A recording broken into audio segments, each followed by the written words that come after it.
دوستو، روشنی T V میں خوش آمدید۔ منگول افواج نے پچھلے 13 دن سے بغداد کو گہرے میں لے رکھا تھا۔ جب مزاحمت کی تمام امیدیں دم توڑ گئی تو 10 فروری 1252 کو فصیل کے دروازے کھل گئے۔ 33ویں حباسی خلیفہ مستحسن باللہ اپنے وزراء اور ہمراہ کے ہمراہ مرکزی دروازے سے برآمد ہوئے اور علاقو خان کے سامنے ہتھیار ڈال دیے۔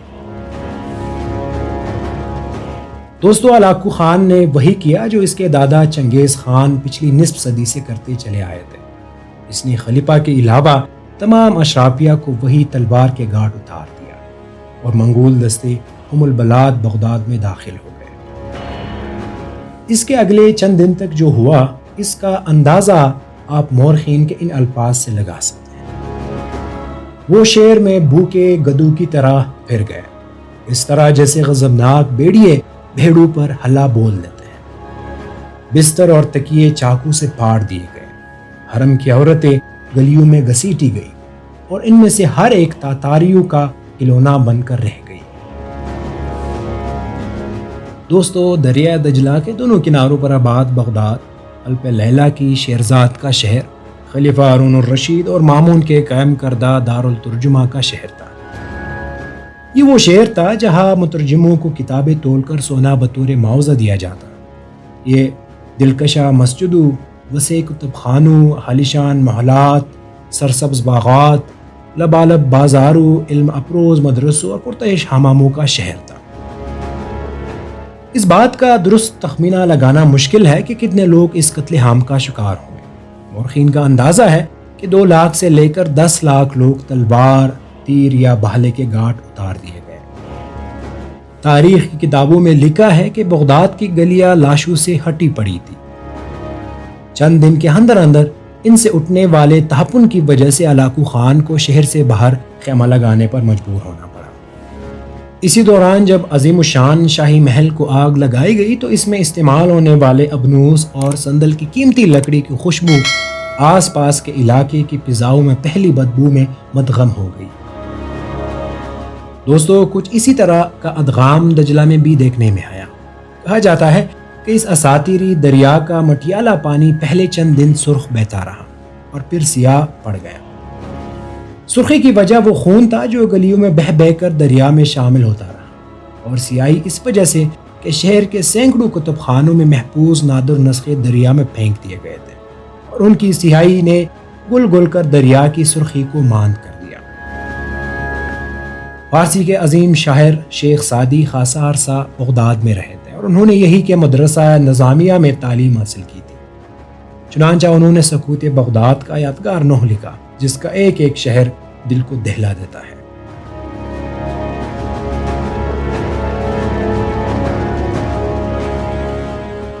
دوستو، علاقو خان نے 29 جنوری 1257 کو بغداد کے محاصرے کا آغاز کیا تھا۔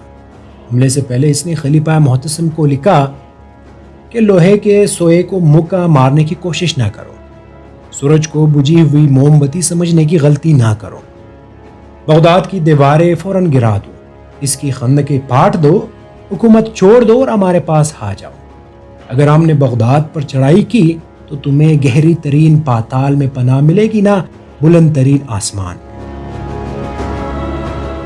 37ویں حباسی خلیفہ مستحسن باللہ کی وہ شان و شوکت تو نہیں تھی جو ان کے عظیم الشان اجداد کے حصے میں آئی تھی، لیکن پھر بھی مسلم دنیا کے بیشتر حصے پر ان کا سکہ چلتا تھا اور خلیفہ کو زحم تھا کہ اس پر حملے کی خبر سن کر مراکش سے لے کر ایران تک کے سبھی مسلمان ان کے سامنے سینہ سپر ہو جائیں۔ چنانچہ خلیفہ نے علاقوں کو جواب میں لکھا کہ نوجوان، 10 دن کی خوش قسمتی سے تم خود کو کائنات کا مالک سمجھنے لگے ہو۔ جان لو کہ مشرق تا مغرب خدا کے ماننے والے اہل ایمان میری رعایا ہے، سلامتی سے لوٹ جاؤ۔ دوستو، علاقو خان کو اپنے منگول سپاہیوں کی صلاحیتوں پر پورا اعتماد تھا۔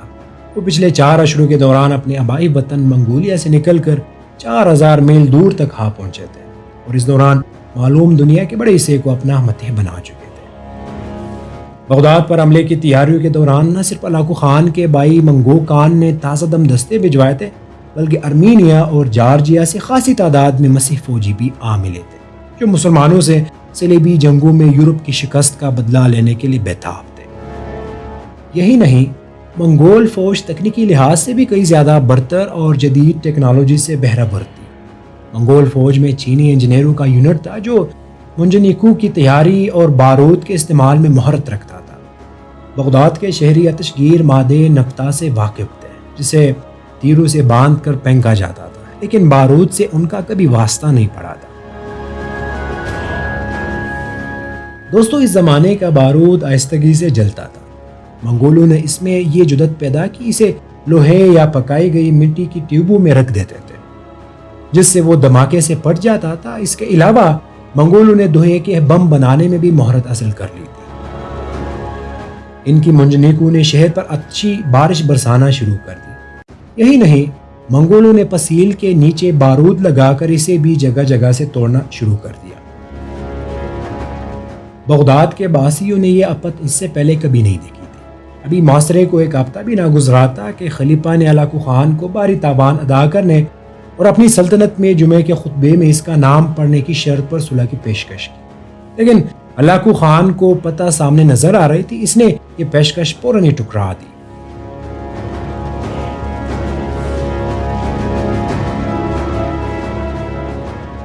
دوستو، آخر 10 فروری کا دن آیا جب خلیفہ نے شہر کے دروازے منگولوں کے لیے کھول دیے۔ منگول مذہب میں کسی بادشاہ کا زمین پر خون بہانا بدشگونی سمجھا جاتا تھا، اس لیے علاقوں شیعوں میں خلیفہ کو یہ باور کرواتا رہا جیسے وہ بغداد میں اس کا مہمان بن کر آیا ہے۔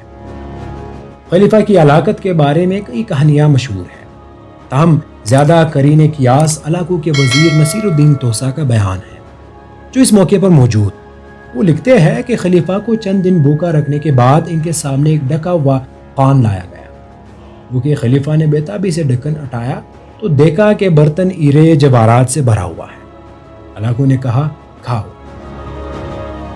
مستسم باللہ نے کہا، ہیرے کیسے کھاؤ؟ علاقوں نے جواب دیا، اگر تم ان ہیروں سے اپنے سپاہیوں کے لیے تلواریں اور تیر بنا لیتے تو میں دریا عبور نہ کر پاتا۔ عباسی خلیفہ نے جواب دیا، خدا کی یہی مرضی تھی۔ علاقوں نے کہا، اچھا تو اب میں جو تمہارے ساتھ کرنے جا رہا ہوں وہ بھی خدا کی مرضی ہے۔ اس نے خلیفہ کو نمدوں میں لپیٹ کر اس کے اوپر گھوڑے دوڑا دیے تاکہ زمین پر خون نہ بہے۔